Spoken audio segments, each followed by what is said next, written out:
كنتم تحبون الله فاتبعوني يحببكم الله صدق الله العظيم قال النبي صلى الله عليه وسلم لا يؤمن أحدكم حتى أكون أحب إليه من والده وولده والناس أجمعين أما بعد رب اشرح لي صدري ويسر لي أمري واحلل عقدة من لساني يفقهوا قولي اللهم اجعلنا من المفلحين. Today inshallah I'm going to start talking, today's topic is obviously Seerah of the Prophet sallallahu alaihi wasallam. This will be carried out on a Monday. Imam Mahmoud has obviously been doing this for the past couple of weeks, but inshallah I'll do my best. It's the first time I'm talking about Seerah, so inshallah I'll do my best to inshallah give an accurate version of the life of the Prophet sallallahu alaihi wasallam. And the verse that I recited from the Quran, it's from Surah Al-Imran, where Allah subhanahu wa ta'ala says, say, and he's saying to Muhammad sallallahu alayhi wa sallam here, if you love Allah, then follow me, and Allah will love you. So the Prophet sallallahu alayhi wa sallam in one of his traditions also said, none of you has faith unless I am dearer to him than his father and his son and all of mankind.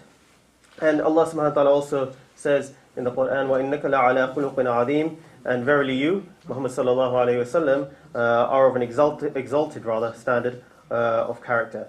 So I think nowadays it's very especially important that when we talk about Islam, in order to really know Islam, you have to know the Prophet sallallahu alayhi wa sallam. And before I get to talking about the Prophet sallallahu alayhi wa sallam, which inshallah I will do over the coming weeks, I think it's very, very important to know the context of where he came from, or where the Arabs came from, what the Arabs were before Islam. And inshallah, I am very sensitive to the time as well, and I'll keep this between 10 to 15 minutes, inshallah, on a weekly basis, and keep it short and sweet, but inshallah accurate as well.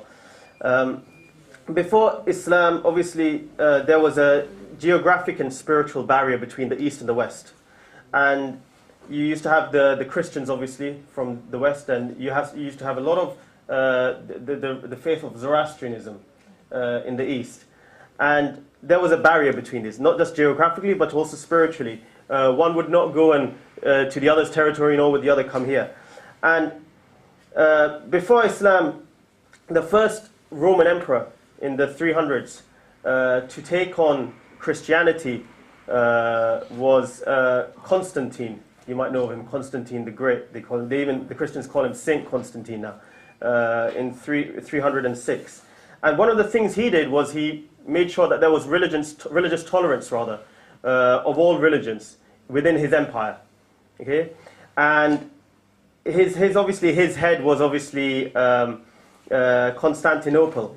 That was the imperial residence, rather, of the Romans. And this obviously, in 1453, obviously the Ottoman Turks conquered this. And then now it's known as Istanbul from 1930. So, after the conquest of Rome in 476 AD, Christianity, in fact, divided into a lot of sects, a lot of groups. And one group used to talk about worshipping Mary, another one denied her as a virgin. And there was increased antagonism between all of these groups, all of these Christian groups. And there was this blind prejudice that went along with this, and this deadening conservatism, you can say as well, between the Christian groups. However, despite all this, Christianity itself spread. And it spread from their base in Roman Egypt. And they spread to independent Abyssinia, which is known as Ethiopia. It spread also towards the Red Sea. And it also spread towards different groups of Arabs. And there are three main groups of Arabs, you can say. One are the perishing Arabs, one of the pure Arabs, and one of the Arabized Arabs. This is classified in Al-Rahiq al-Makhtum. And I will touch upon, at times, the pure Arabs, who are also known as the Qahtanian Arabs. And from them you got the tribes of Himyar and Kahlan. And I will refer to them. And this Christianity also spread to, again, Banu Lakham, who are from the Kahlan, to Banu Munzir and the Arabs of Hira. And whilst this was happening, Zoroastrianism as well in the east was also divided, and it was dividing as well. And they all sought protection under the Persian emperor at the time. And you have to understand now, you have the Arabian Peninsula, and you have the Christians and the Zoroastrians around them. And it was surrounded, these faiths surrounded the Arabian Peninsula, however, they could not penetrate the Arabian Peninsula. And the Arabian Peninsula remained very secure against the spread of any religious cult. And you have to understand the geographic position as well of the Arabian Peninsula. From the north, you had Palestine and the Palestinian and the Syrian desert.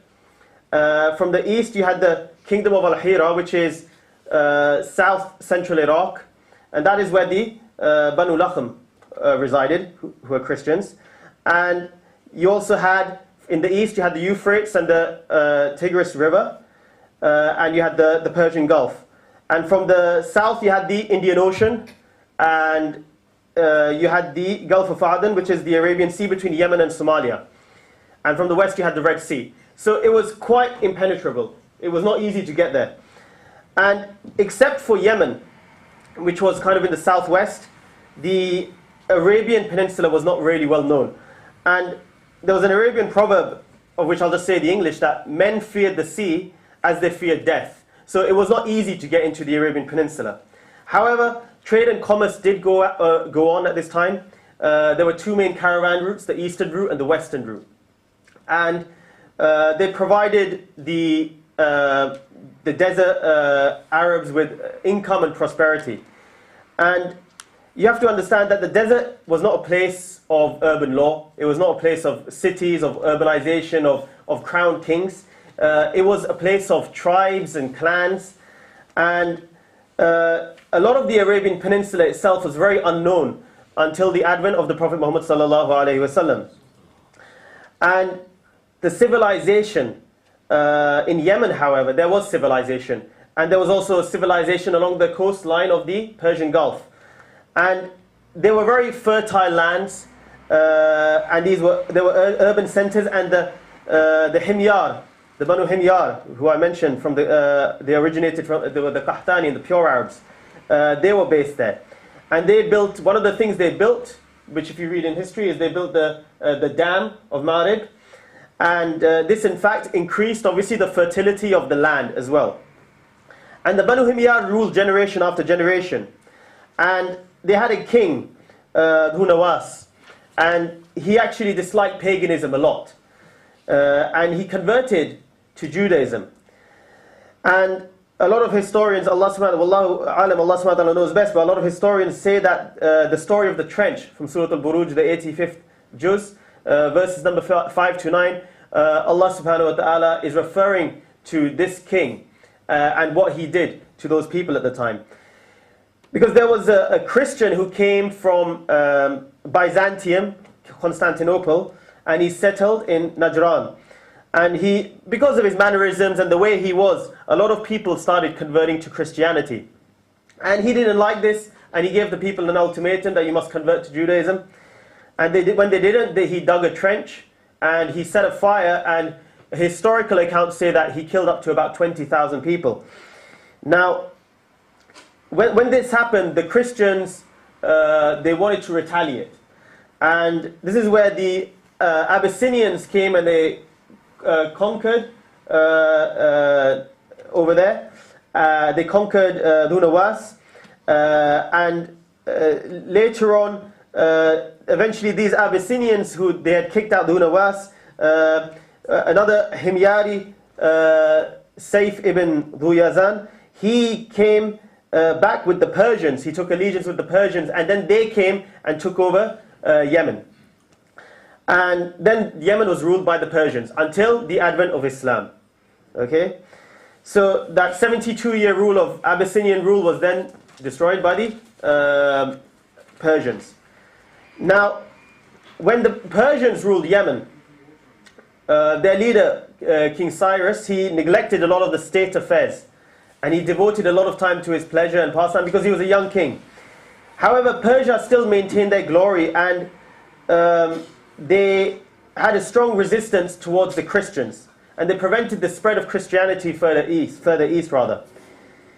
Around the same time, the Dam Ma'arib actually got destroyed as well, and then a lot of the inhabitants, such as the Azd tribe, who are from the tribe of Kahlan, again the Qahtanian Arabs, they had to migrate because obviously there was a loss of trade as well, because there was a lot of political tension as well around the time. Now, this was all going on around Yemen.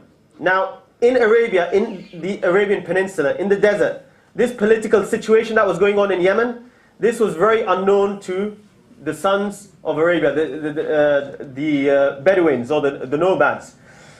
And one thing you have to now start understanding about the desert man himself is that he would not like the comfort of urban living, like city living. And he was still a man of high principles or strong principles of honor and integrity, such as he would always have absolute equality between members of his tribe. He would also, because he had that free life in the desert, he always resisted injustices. He would never have anybody come and take over him. At the very worst, they would just move into other parts of the desert. This was the life of them. So they could not be ruled. They were not you could not come and rule these tribes. And the conditions of the desert living itself led to the cultivation and the growth, you can say, of certain virtues, such as hospitality, bravery, mutual assistance, helping neighbors. These were virtues that these desert Arabs had, despite the fact that they were pagans. And they were overly generous, magnanimous. They were overly generous. These were their virtues which you don't really see much of today. And this is why these virtues are always stronger in the desert than they are in urban lands, in cities. And these characteristics influenced a lot of the small towns which grew in the peninsula, such as obviously Makkah, Taif and Yathrib. Now, Arab paganism was prevalent, and the peninsula, like I said, it was very tough to enter. So this paganism was very well preserved, and this paganism was a religion of their ancestors, and only a few tribes responded favorably to the Christian missionaries, because there were Christian missionaries as well at the time. So you have to now understand now that obviously Christianity was prevalent around there, Judaism was prevalent around there. However, they were not friendly to each other. Jews were not very friendly to the Christians at the time. However, there were a lot of Jews living as well in Yemen and Yathrib as well. And the Zoroastrianists, they were anxious as well to prevent Christianity spreading to the east. So they also lent a moral support to paganistic rituals and paganism itself. And Christianity, after the fall of Rome in 476, like I said, they divided into a lot of sects. And this also helped the spread of paganism. Okay? Or not just helped, but didn't do anything to deter the spread of paganism. Because a lot of varieties of paganism started themselves entering into Christianity as well. And there were Egyptian and Greek paganistic rituals going on within Christianity at the time. And the pagan Arabs themselves, when they saw the Christians going in and out, via these trade routes, they saw this desperate struggle of Christian neighbors fighting amongst themselves. And at the same time, these Christians had not liberated themselves from these paganistic acts and rituals. So, for any type of power to come and rid the Arabs of paganism was not prevalent at that time, which in fact, shows the wisdom of Allah subhanahu wa ta'ala that He brought Islam, to get rid of paganistic rituals. And we don't actually know much about these paganistic rituals. We don't know much about them, because when Islam came, they tried to get rid of all these paganistic rituals and all these idols and idolatry itself. They tried to get rid of it a lot.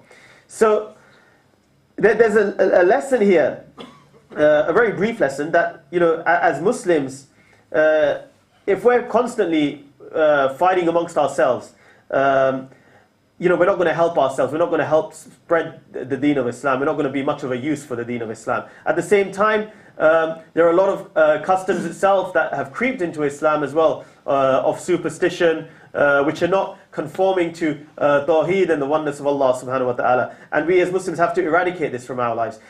So, today I've just basically talked about the fact that the Arab Peninsula itself was very tough to penetrate.